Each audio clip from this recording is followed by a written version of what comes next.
The Andurian sector was notorious for its warriors, but no tales compared to those of the alien queen. Legends whispered that her chamber was deadly, a place where no visitor ever survived. Every diplomat, soldier, and emissary who entered her presence disappeared, leaving nothing but rumors and warning signs. Yet here I was, a human engineer assigned to maintain her starship systems, standing before the massive, ornate doors of her chamber. I took a deep breath. My job had always been straightforward: repair, maintain, and ensure functionality. No combat experience, no diplomatic skills, just technical proficiency. But staring at the chamber, I felt a chill creep up my spine. The energy radiating from it was unlike anything I had ever sensed, a subtle vibration, almost alive, that seemed to warn intruders to turn back. A metallic voice boomed through the hallway. "Enter human." I froze. It wasn't a threat, exactly, but it carried authority that resonated through my bones. Then the doors opened. I stepped inside.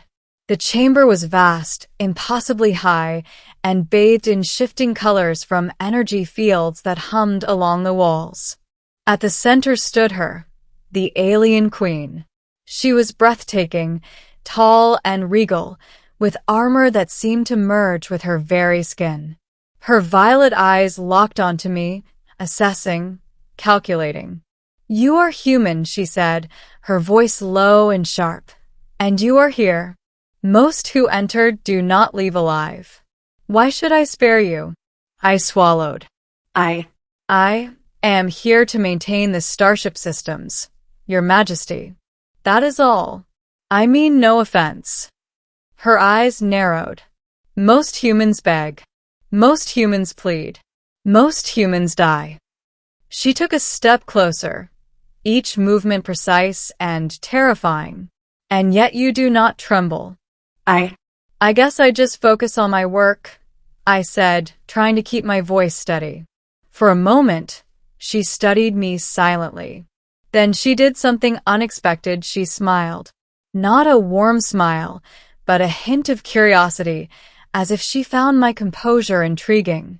"Very well," she said. "You may live for now, but you'll face tests.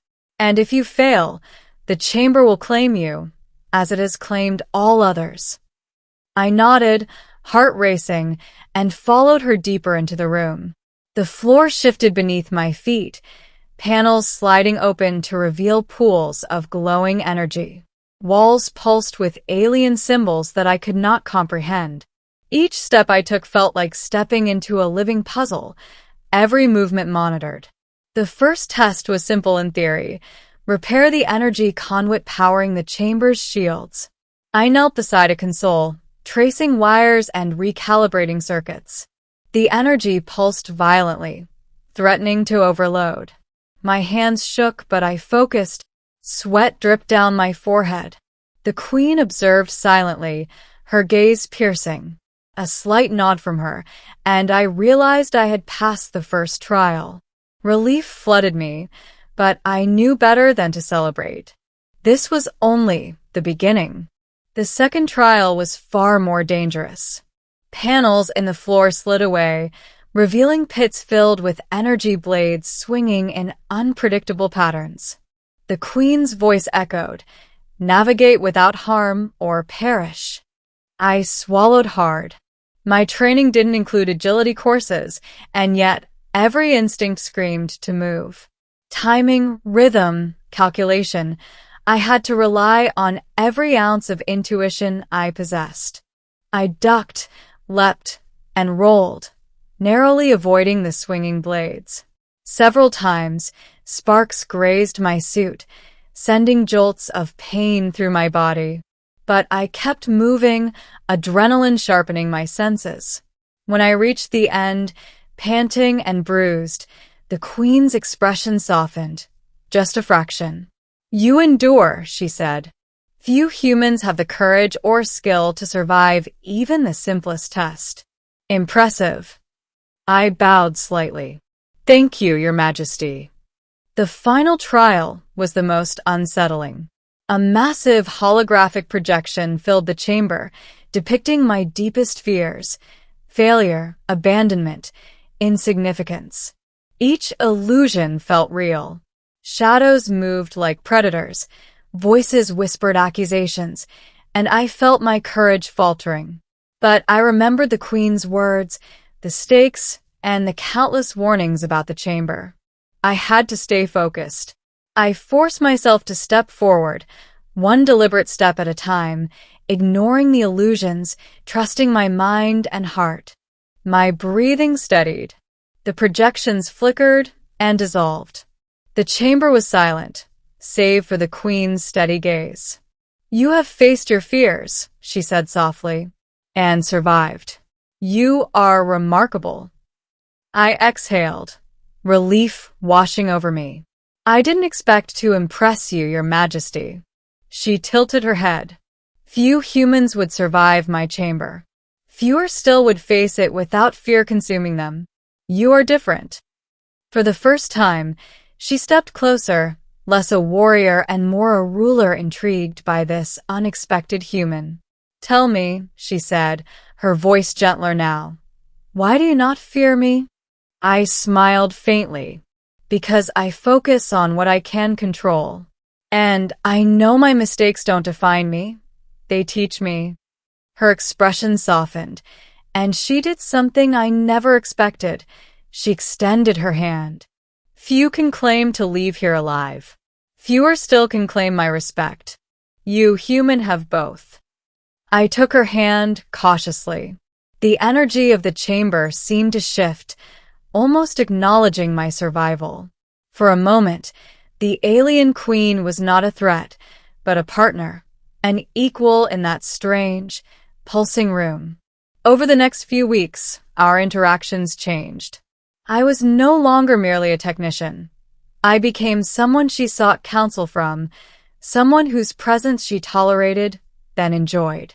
She allowed me closer to her systems, her chambers, and, eventually, to conversations that no human had ever been permitted. One evening, while the station orbited a dying star, she approached me privately. "You survived," she said simply. "And yet, more than that, you made me curious. I have watched humans for centuries, and none have endured as you have." I laughed nervously. "Guess it was my human stubbornness."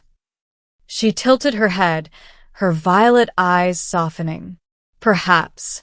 Or perhaps there is something about humans that even I do not fully understand. You are fascinating."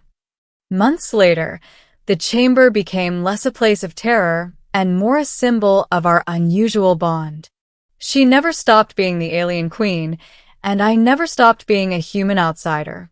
But that day, when I faced the chamber's deadly tests, a door opened, not just physically, but metaphorically. Trust, respect, and an unspoken connection had been forged in fire, fear, and a single human's resilience. As I left the chamber one final time, the Queen's voice followed me, softer than any command. "You may leave alive. And for that, you have earned my attention." I smiled, knowing that the chamber that killed all visitors had failed, not because I was extraordinary in ways she could measure, but because I was human, imperfect, bold, and unafraid to endure. That human mistake, the moment I stepped forward, trusting my instincts, had led to survival, respect, and perhaps the beginning of something even greater. For the first time, the stories I had heard about the alien queen's chamber were not just legends of death. They were tales of opportunity for those brave enough to face them. And I had faced them. I had survived. I had earned her notice. And in the galaxy's vast expanse, that was no small thing.